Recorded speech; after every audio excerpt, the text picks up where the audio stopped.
अस्सलामु अलैकुम।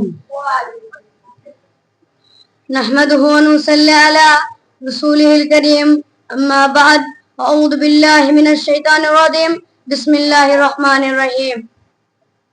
व वस्सैनल इंसानु बिवालिदिही हमालतहु वहनन अला वहनिन व फिसालुहु आमैनि अन यशकुरु ली वलिवादैका इलैहिल मसीर।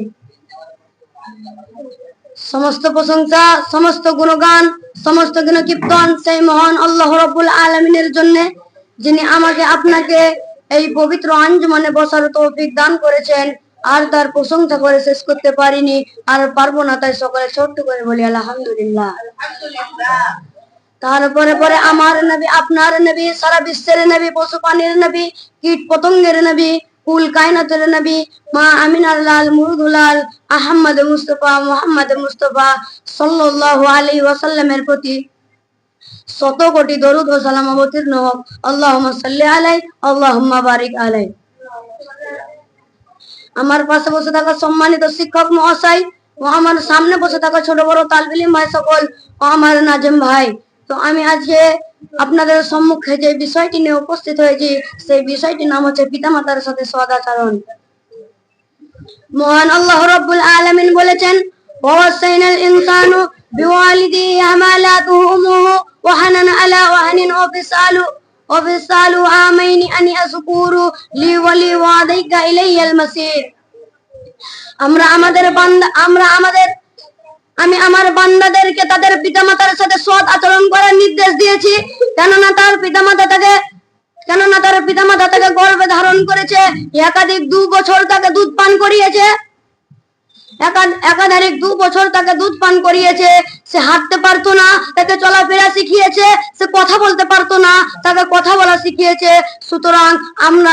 সুতরাং আমি আমার বান্দাদেরকে তার পিতামাতার সাথে সৎ আচরণ করার জন্য নির্দেশ দিয়েছি। এই আয়াতে মহান আল্লাহ রাব্বুল আলামিন তার ইবাদতের পরে কি কি করতে হবে এই বিষয়টির মধ্যে বলে দিয়েছেন। আমি আমার বান্দাদেরকে তার পিতামাতার সাথে সৎ আচরণ করতে বলেছি।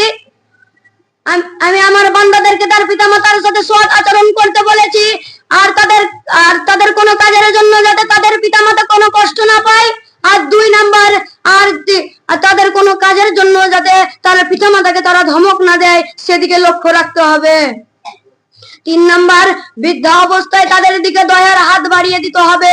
এবং 4 নাম্বার, তাদের মৃত্যুর পরে তাদের জন্য দোয়া করতে হবে।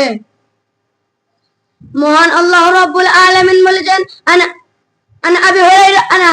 عن أبي هريرة قال رجل يا رسول الله أحق بحسن عشابتي قال أمك ثم من قال أمك قال من ثم من قال أمك قال أبوك قال أمك ثم أمك ثم أمك قال أبوك।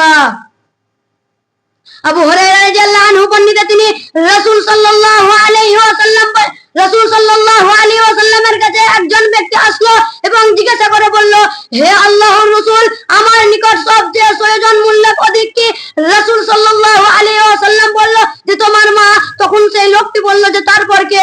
রাসূল সাল্লাল্লাহু আলাইহি ওয়াসাল্লাম বলল যে তোমার মা। তখন সেই লোকটি আবারও জিজ্ঞাসা করে বলল যে তারপর কে? তখন রাসূল সাল্লাল্লাহু আলাইহি ওয়াসাল্লাম একই জবাব দিল যে তোমার মা। আর যখন আরেকবার জিজ্ঞাসা করে বলল যে তারপর কে? তখন রাসূল সাল্লাল্লাহু আলাইহি ওয়াসাল্লাম বলল যে তোমার বাবা। আমরা এই হাদিস দ্বারা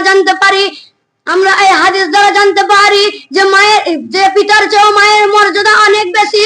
আর আমরা আমাদের মা বাবাকে বাড়ি থেকে বের করে দিচ্ছি, সুতরাং বৃদ্ধাশ্রমে রেখে আসছি।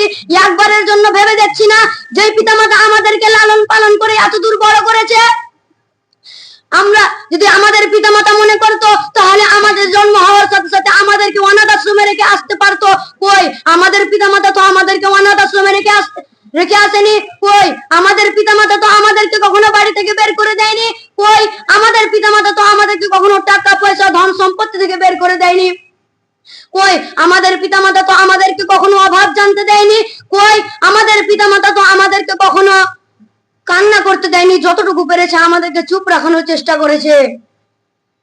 তো আমরা আজকে তাদের ছেলে হয়ে তাদেরকে বাড়ি থেকে বের করে দিচ্ছি, সুতরাং বৃদ্ধাশ্রমে রেখে আসছি।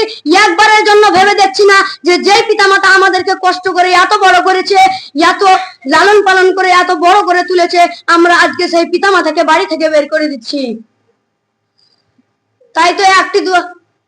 তাই তো আমাদের দুইজন রব আছে।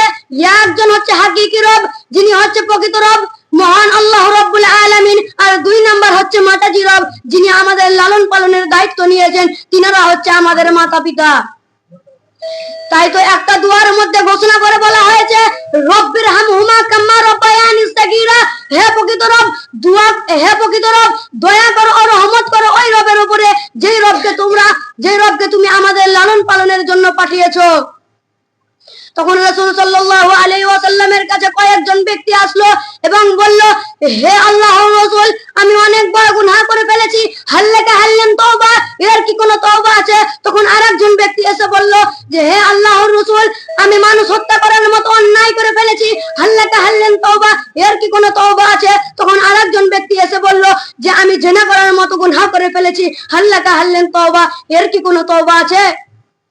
তখন রাসূল সাল্লাল্লাহু আলাইহি ওয়াসাল্লাম বললেন, উম্মুকা হাইয়া, তোমার কি মা বেঁচে আছে? আবুকা হাইয়া, তোমার কি পিতা বেঁচে আছে? তখন সেই ব্যক্তিগুলো বলল যে হ্যাঁ। তখন রাসূল সাল্লাল্লাহু আলাইহি ওয়াসাল্লাম বলল যে, তোমরা তোমাদের পিতামাতার জান পরাণ ভরে সেবা করে যাও। পৃথিবীতে এমন কোনো গুনাহ নেই যে পিতামাতার সেবা করলে ক্ষমা হবে না। এই বলে আমি আমার বক্তব্য করছি। আল্লাহ যেন আমাদেরকে পিতামাতার সাথে সদাচরণ করার তৌফিক দান করেন। আমিন।